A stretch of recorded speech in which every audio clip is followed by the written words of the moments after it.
Hi to all. Once again welcome to SK Tutorials. ఈరోజు మనం స్థానిక సంస్థలు మరియు ప్రభుత్వాలకు సంబంధించినటువంటి డెఫినేషన్ టాపిక్ మీద కవర్ చేయడానికి ట్రై చేద్దాం. యాక్చువల్గా ఇది మన పాలిటీలో 73, 74 అమెండ్మెంట్ నథింగ్ బట్ అధికరణలకు సంబంధించిన టాపిక్కి బేస్ టాపిక్గా చెప్పుకోవచ్చు. ఓకే, పాలిటీలో మేబీ 4 or 5 సీరియల్ నెంబర్లో ఉన్నటువంటి పారాలో సంబంధించిన 73 మరియు 74 అమెండ్మెంట్స్కి సంబంధించినటువంటి వాటికి బేస్గా ఉండవలసిన మీనింగ్స్ ఏంటి, అసలు ఏంటి, ఈ స్థానిక సంస్థలు అంటే ఏంటి, ప్రభుత్వాలు అంటే ఏంటి, రాజ్యాంగంలో ఎక్కడ వీటి ప్రస్తావన ఉంది, వీటి డెఫినేషన్ ఏంటి, ఇది రాజ్యాంగం రాసుకోవడానికి పూర్వం అంటే బ్రిటిషర్స్ మనల్ని రూల్ చేసేటప్పుడు ఉందా, అంతకంటే ముందు కూడా హిస్టరీలో ఎక్కడైనా ఛాన్స్ ఉందా, వీటి గురించి ప్రస్తావన ఉందా అనే దాని మీద ఒకసారి బ్రీఫ్గా ట్రై చేద్దాం. ఈ టాపిక్లో మేబీ ఒక 2 or 3 మార్క్స్ దాకా కవర్ అయ్యే ఛాన్స్ ఉంది. అంటే ఈ 2 or 3 మార్క్స్లో ఏదన్నా ఒకటి అడగడానికి స్కోప్ ఉంది, 100% చెప్పలేం. బట్ ఇది బేస్ టాపిక్ కాబట్టి మీకు కూడా ఒక అవగాహన ఉండాలనే ఉద్దేశంతో నేను చెప్తున్నాను. Okay, let's go to the topic. యాక్చువల్గా ఒకసారి పేరును గమనిస్తే మనం ఇక్కడ స్థానిక ప్రభుత్వం, స్థానిక సంస్థ. స్థానిక అంటే ఏంటి? లోకల్. ఓకే, ప్రభుత్వం అంటే ఏంటి? గవర్నమెంట్. సంస్థ అంటే ఏంటి? ఒక స్వచ్ఛందంగా నిర్వహించేదైనా కావచ్చు, లేకపోతే ఒకరి కిందనన్నా పనిచేసే ఒక కంపెనీ లాంటిది, స్టేటస్ అయినా, సిస్టమ్ అయినా కావచ్చు. అయితే ఇక్కడ స్థానిక ప్రభుత్వం అంటే ఏంటంటే స్వతంత్ర ప్రతిపత్తి కలిగి ఉండి ప్రత్యేక అధికారాలు కలిగి ఉండేది ప్రభుత్వం. ఓకే, స్థానిక సంస్థలు అంటే కేంద్ర లేదా రాష్ట్ర ప్రభుత్వాల నియంత్రణలో పనిచేస్తాయి. ఓకేనా, ఇక్కడ గుర్తుంచుకోవాల్సింది ఏంటి? స్వతంత్ర ప్రతిపత్తి కలిగి ఉండి ప్రత్యేక అధికారాలు కలిగి ఉండేదేమో స్థానిక ప్రభుత్వం. అండ్ అంటే ఏంటి? స్వతంత్రంగా పనిచేస్తుంది, దానికంటూ స్వతంత్రంగా కొన్ని అధికారాలు ఉంటాయి. ఈ మరి స్థానిక సంస్థల విషయానికి వచ్చే వరకు ఇవి కేంద్ర లేదా రాష్ట్ర ప్రభుత్వాల కింద పనిచేస్తూ ఉంటాయి. ఓకేనా, వీటికి కూడా సమ్టైమ్స్ మనం స్వతంత్రంగా వ్యవహరించేటువంటి ఫ్రీడమ్ ఇస్తూ ఉంటాం. ఓకే, అయితే యాక్చువల్గా ఈ స్థానిక సంస్థలను, ఈ ప్రభుత్వాల కింద పనిచేసేటువంటి ఈ స్థానిక సంస్థలను లిటిల్ రిపబ్లిక్గా భారత గవర్నర్ జనరల్గా పనిచేసినటువంటి మెట్కాఫ్ అభివర్ణించడం జరిగింది. ఓకేనా, ఎవరు అభివర్ణించారు? మెట్కాఫ్. ఈ టాపిక్ అంత ఇంపార్టెంట్ కాదు. ఇక్కడ లిటిల్ రిపబ్లిక్గా వ్యవహరించింది ఎవరు స్థానిక సంస్థని అని అంటే మెట్కాఫ్ ఆన్సర్. ఇది డెప్త్గా ఇన్డెప్త్లో వెళ్తే అడగాల్సినటువంటి క్వశ్చన్. కానీ ఇప్పుడు ఓవర్వ్యూగా మనం పేపర్ను స్టడీ చేస్తున్నట్టయితే ఈ 2-3 ఇయర్స్ నుంచి సెంట్రల్ గవర్నమెంట్స్ అయినా స్టేట్ గవర్నమెంట్స్ అయినా జనరల్గా అభ్యర్థికి ఎంత అవగాహన ఉంది ఇప్పుడు ప్రజెంట్ జరిగే సిచ్యువేషన్ మీద అని మాత్రమే అడుగుతున్నారు, కానీ ఇంత డెప్త్గా అడగాల్సిన అవసరం లేదని వాళ్ళు కూడా ప్రకటించడం జరిగింది. ఓకే, నెక్స్ట్ బ్రిటిషర్స్ కాలంలో ఓకే వీటికి సంబంధించినటువంటి మ్యాటర్స్ ఏమున్నాయో చూద్దాం. యాక్చువల్గా 1687లో మద్రాసులో మొదటిసారి మున్సిపల్ కార్పొరేషన్ ఏర్పాటు చేశారు. ఇది పట్టణాలకు మాత్రమే పరిమితమైంది. ప్రధానంగా స్థానిక పన్నులు వసూలు చేయడానికి మాత్రమే, నథింగ్ బట్ ట్యాక్సెస్ వసూలు చేయడానికి మాత్రమే దీన్ని ఏర్పాటు చేయడం జరిగింది. అయితే ఇక్కడ మీరు జిఎస్లో గుర్తుంచుకోవాల్సినటువంటి జనరల్ నాలెడ్జ్, జీకేలో గుర్తుంచుకోవాల్సినటువంటి జనరల్ స్టడీలో గుర్తుంచుకోవాల్సినటువంటి పాయింట్ ఏంటి? మొట్టమొదటిసారి మన దేశంలో ఎక్కడ మున్సిపల్ కార్పొరేషన్ ఏర్పాటు చేయడం జరిగింది? మున్సిపల్ కార్పొరేషన్ అంటే ఏంటి? నథింగ్ బట్ స్థానిక సంస్థ కిందికి మనం తీసుకోవచ్చు. ఓకే, మద్రాస్. ఓకే, తమిళనాడుకు సంబంధించింది. అండ్ హియర్ అలాగే ఇంకొక పాయింట్ ఏంటంటే బ్రిటిష్ వారు భారతదేశానికి వచ్చిన తర్వాత జిల్లాను ఒక పరిపాలనా యూనిట్గా తీసుకొని 1772లో కలెక్టర్ అనే పదవిని ప్రవేశపెట్టారు. అంటే యాక్చువల్గా నథింగ్ బట్ ఇది మనకు ఫ్రీడమ్ రాకముందు నుంచే బ్రిటిషర్స్ ప్రవేశపెట్టినటువంటి ఒక జిల్లా హెడ్ అనే పోస్ట్ ఏంటి? Collector, IAS. Okay, civils. దీన్ని ఎవరు ప్రవేశపెట్టారు? బ్రిటిషర్సే ప్రవేశపెట్టారు. దీనికి కూడా చాలా పెద్ద హిస్టరీ ఉంది. కొందరు ఏకీభవించారు, కొందరు ఇండియన్స్కి కూడా ఛాన్స్ ఇవ్వడానికి ట్రై చేశారు, కొందరేమో వాళ్ళు ఇంకా మనకు బానిసలే ఇవ్వద్దు అని అడ్డుపడడం కూడా జరిగింది కొందరు గవర్నర్ జనరల్స్. ఓకే, ఆ విషయాన్ని పక్క పెట్టేస్తే ఇక్కడ గుర్తుంచుకోవాల్సింది ఏంటి? కలెక్టర్ పదవి ప్రవేశపెట్టింది ఎవరు? బ్రిటిషర్స్. అండ్ మద్రాసులో తొలిసారి స్థానిక స్వపరిపాలనను ఏర్పాటు చేయడం జరిగింది. స్థానిక స్వపరిపాలన అంటే ఏంటి? మద్రాసుకు ఒక హెడ్ను నియమించి అక్కడ పన్నులు వసూలు చేసుకొని అదే పన్నులతోటి ఆ ప్రాంతాన్ని అభివృద్ధి చేసుకోవడానికి పర్మిషన్ ఇవ్వడం జరిగింది. ఇంతకుముందు పైన చూసుకుంటే ఏమైంది? పన్నులు వసూలు చేయడానికి మాత్రమే కార్పొరేషన్ ఏర్పాటు చేశారు. ఇక్కడ స్థానిక స్వపరిపాలనకు కూడా ఛాన్స్ ఇవ్వడం జరిగింది. ఎప్పుడు? 1772 తర్వాత. అండ్ ఇక్కడ గుర్తుంచుకోవాల్సిన మెయిన్ పాయింట్ ఏంటంటే స్థానిక సంస్థల పితామహుడు ఎవరు? ఇండియాలో స్థానిక సంస్థల పితామహుడు ఎవరు? Lord Ripon. ఓకేనా, ఇతని కాలంలోనే ఈ స్థానిక సంస్థలకు పేరు ప్రఖ్యాతలు రావడం, ఏర్పాటు చేయడం జరిగింది. దీనికి ఉన్న హిస్టరీ ఏంటంటే 1882లో లార్డ్ రిప్పన్ కాలంలో చేసిన తీర్మానాలను స్థానిక స్వపరిపాలన సంస్థల మాగ్నా కార్టాగా అభివర్ణించడం జరిగింది. మాగ్నా కార్టా అంటే నథింగ్ బట్ గ్రేట్ చార్టర్, ఒక మంచి ఒక నివేదిక లాంటిది అని అనుకోండి. అందుకే లార్డ్ రిప్పన్ను స్థానిక సంస్థల పితామహుడిగా పేర్కొంటారు. గుర్తుంచుకోవాల్సిన పాయింట్ ఏంటి, ఇది కొన్ని ఎగ్జామ్స్లో అడగడం జరిగింది గ్రూప్స్లో. స్థానిక సంస్థల పితామహుడిగా పేరొందినటువంటి బ్రిటిషర్ ఎవరు? Lord Ripon. Okay, he is Lord Ripon. Next, అసలు రాజ్యాంగం ఏం చెప్తుంది మనకు సంబంధించినంత వరకు ఇక్కడ చూసుకున్నట్టయితే, రాజ్యాంగ పరంగా స్థానిక సంస్థలు ఎక్కడున్నాయి, ఏ జాబితాలో ఉన్నాయి అండ్ ఎక్కడ వీటి ప్రస్తావన ఉందనేది ఇక్కడ మనం అర్థం చేసుకోవాలి. స్వాతంత్రానంతరం భారత రాజ్యాంగంలో 4వ భాగంలోని 40వ అధికరణంలో స్థానిక స్వపరిపాలనకు సంబంధించిన పంచాయతీ రాజ్ వ్యవస్థను ఏర్పాటు చేయాలని నిర్దేశించడం జరిగింది. ఎక్కడ? 40వ అధికరణలో 4వ భాగం అంటే ఏంటి? ఆదేశిక సూత్రాలలో. ఇక్కడ గుర్తుంచుకోవాల్సింది ఏంటి? ఆదేశిక సూత్రాలలో స్థానిక స్వపరిపాలనకు సంబంధించి పంచాయతీరాజ్ వ్యవస్థను ఏర్పాటు చేయాలనే వివరణ ఇచ్చినటువంటి అధికరణ ఏమిటి? 40వ అధికరణ. ఇక్కడ మీకు ఇండైరెక్ట్గా ఇంకో కొన్ని టాపిక్స్ కూడా కవర్ అవుతున్నాయి. ఏంటి? 4వ భాగం ఏం తెలుపుతుంది, దేనికి సంబంధించింది? ఆదేశిక సూత్రాలు, ఆదేశిక నియమాలు, నిర్దేశిక నియమాలు. ఓకే, అన్నొకటే. అండ్ ఇక్కడ ఆదేశిక సూత్రాలలో ఎన్నో అధికరణలో స్థానిక స్వపరిపాలనకు సంబంధించినటువంటి పంచాయతీరాజ్ వ్యవస్థలను ఏర్పాటు చేయాలి అని ఉంది. అంటే ఎన్నో అధికరణ? 40వ అధికరణ. ఆదేశిక సూత్రాలు అంటే ఏంటనేది చిన్నగా ఒక హింట్ ఇచ్చి వదిలేస్తా. ఏంటంటే గవర్నమెంట్ ఏం చేయాలి, ఎలా చేస్తే బాగుంటుంది రూలింగ్ అనే వాటికి సంబంధించిన నియమాలను రూపొందించి 4వ భాగంలో పెట్టడం జరిగింది. అదే ఆదేశిక సూత్రాలు. వీటి అమలు కూడా ప్రాథమిక హక్కులకు భంగం కలగకుండా చూడాల్సినటువంటి బాధ్యత గవర్నమెంట్కు ఉంటుంది. ఓకేనా?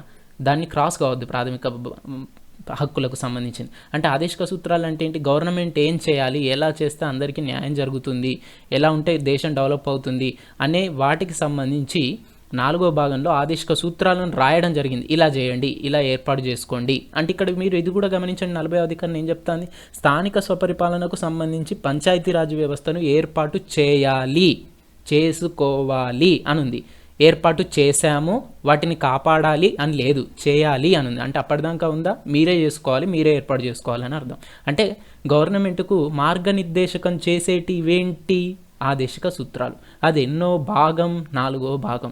ఆ భాగంలోని ఎన్నో అధికరణలో స్థానిక స్వపరిపాలనకు సంబంధించిన పంచాయతీ రాజ్ వ్యవస్థను ఏర్పాటు చేసుకోవాలి అని ఉంది 40వ అధికరణ. ఈ పాయింట్ ఇంపార్టెంట్. ఇంతకుముందు లార్డ్ రిప్పన్ ఇంపార్టెంటే, ఈ 40వ అధికరణ ఇంపార్టెంటే. నెక్స్ట్, యాక్చువల్గా ఈ పంచాయతీ రాజ్ అనే పదం ఎక్కడి నుంచి వచ్చింది? చోళుల కాలంలో పంచాస్ అనే నేమ్ మనకు వినిపిస్తూ ఉంటుంది. యాక్చువల్గా చోళుల కాలంలో స్థానిక స్వయం పరిపాలన పటిష్టంగా పనిచేసేటట్లు శాసనాధారాలు కూడా లభించాయి మనకు. చోళుల పాలన గ్రామ పాలనకు ప్రసిద్ధి. అంటే మొత్తం స్ట్రక్చర్ తీసుకుంటే మనం ఎప్పుడైనా ఎండింగ్కి రావాల్సింది ఏంటి? సింగిల్ యూనిట్గా కన్సిడర్ చేసేది ఏంటి? గ్రామం. ఓకేనా? దాని మీద కూడా ఇప్పుడు నేను నెక్స్ట్ స్లైడ్లో చిన్నగా ఎక్స్ప్లెయిన్ చేస్తా. అంటే గ్రామీణ ప్రాంతాలలో సాధారణ సమస్యల పరిష్కారం కోసం ఈ చోళులు ఏం చేశారంటే పంచాస్ అంటే 5. గుర్తుంచుకోండి, పంచ్ అంటే ఏంటో 5. పంచాస్ అనే 5 సభ్యులతో కూడిన ఒక మండలిని ఏర్పాటు చేసడం జరిగింది. చోళుల కాలంలో ఇది బాగా ప్రసిద్ధి చెందింది. ఈ పంచాస్ అనే పదమే రాను రాను పంచాయతీ రాజుగా మార్పు చెందడం జరిగింది. ఇది బేస్ కోసం మీకు గుర్తుంచుకోవడానికి ఇచ్చింది.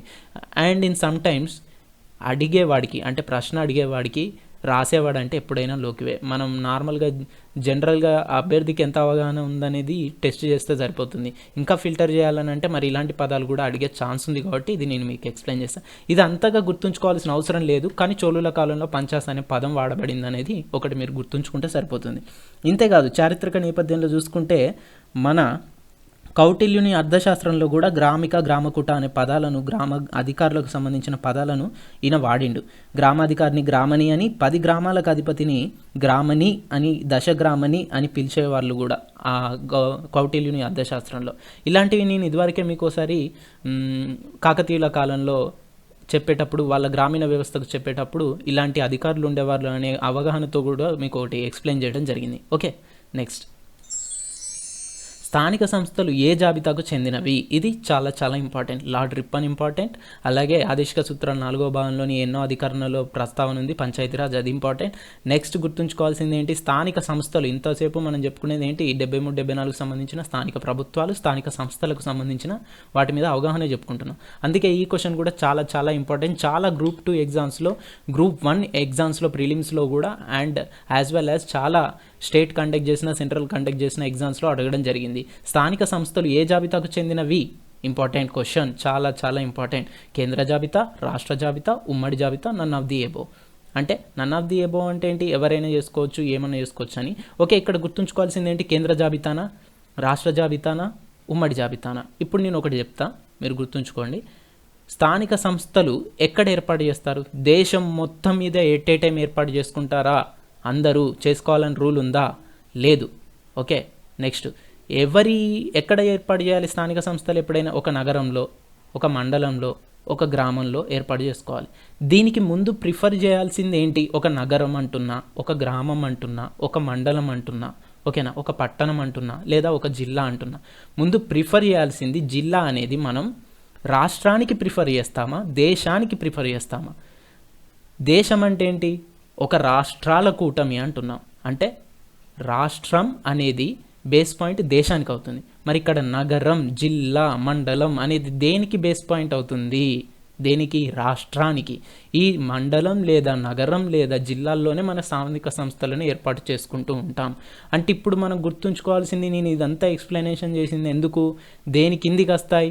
రాష్ట్రాల ప్రభుత్వాల కింద పనిచేస్తూ ఉంటాయి స్థానిక సంస్థలు అనేటివి, లేదా స్వచ్ఛందంగా పనిచేస్తూ ఉంటాయి. అంటే ఇప్పుడు రాష్ట్రం కింద పనిచేస్తున్నాయంటే వాటికి సంబంధించిన హక్కులు, చట్టాలు చేసేటువంటి అధికారం ఎవరికి ఉంటుంది? రాష్ట్ర గవర్నమెంట్కు. రాష్ట్ర గవర్నమెంట్కు ఉందంటే ఏంటి? స్థానిక సంస్థలు ఏ జాబితాకు చెందినవి? రాష్ట్ర జాబితాకు చెందినవి. ఓకే, అండ్ ఇక్కడ మనం ఒకసారి చూసినట్టయితే స్థానిక సంస్థల రూపు ఎలా ఉంటుంది అనేది ఒకసారి అవగాహనకి ఇక్కడ సైడ్లో నేను మీకు ఒక పిక్ ఇవ్వడం జరిగింది. ఇక్కడ చూసినట్లయితే ముందు రాష్ట్రాన్ని జిల్లాలుగా విడగొడతాం, జిల్లాలను డివిజన్లుగా విడగొడతాం. నథింగ్ బట్ రెవెన్యూ డివిజన్లు, అంటే ఇన్కమ్ తెచ్చేవి కాబట్టి రెవెన్యూ అని అంటూ ఉంటాం. నెక్స్ట్ డివిజన్లను మండలాలుగా విడగొడతాం, మండలాలను గ్రామాలుగా విడగొడతాం. ఇక్కడ మనకు రెవెన్యూ ఎక్కడి నుంచి వస్తుంది? డివిజన్ల నుంచి, మండలాల నుంచి, గ్రామాల నుంచి. కాబట్టి రెవెన్యూ అనే పదం ముందు వాడడం జరిగింది. ఒక గ్రూప్కు ప్రిపేర్ అయ్యే అభ్యర్థిగా నేను మీకు ఇలా విడగొట్టి ఉంటుందని చెప్పాల్సిన అవసరం లేదు, కానీ ఒక అవగాహన కోసం, స్టార్టింగ్లో బేస్లో ప్రిపేర్ అయ్యే పర్సన్స్ కోసం నేను ఇది ఎక్స్ప్లెయిన్ చేస్తున్నా. ఇక్కడ స్థానిక సంస్థలను విడగొట్టి ఒక స్థానిక సంస్థను ఏర్పాటు చేసినప్పుడు మేజర్ యూనిట్గా తీసుకునేది జిల్లాను తీసుకుంటారు. తర్వాత దాని కింద కొన్ని డివిజన్లు ఉంటాయి, ఆ డివిజన్ల కింద కొన్ని మండలాలు ఉంటాయి, ప్రతి మండలం కింద కొన్ని గ్రామాలు ఉంటాయి. ఓకే, ఇక్కడ చూడండి, మరి జిల్లాకు హెడ్గా ఎవరు ఉంటారు? కలెక్టర్ ఉంటాడు, లేదా డిప్యూటీ కమిషనర్ హోదా ఉన్న పర్సన్ ఉంటూ ఉంటాడు నార్మల్గా. ఓకే, ఈ స్థానిక సంస్థలకి. అండ్ రెవెన్యూ డివిజన్కి డిప్యూటీ కలెక్టర్ స్థాయి పర్సన్ ఉంటాడు. రెవెన్యూ మండలానికి హెడ్ ఎవరండి? Mandal revenue officer. ఓకేనా, అంటే ఎవరు? Mandal M, revenue R, officer O, MRO. Village revenue officer విలేజ్కి విఆర్ఓ. మనం చాలా ఎగ్జామ్స్ వీటి కోసమే రాస్తూ ఉంటాం. మండల్ రెవెన్యూ ఆఫీసర్కి విఆర్ఓ జాబ్స్ పడ్డప్పుడు విలేజ్ రెవెన్యూ ఆఫీసర్ ఎక్కడికి సంబంధించిన పర్సన్? రెవెన్యూ గ్రామాలకు సంబంధించినటువంటి హెడ్. Okay, that's it.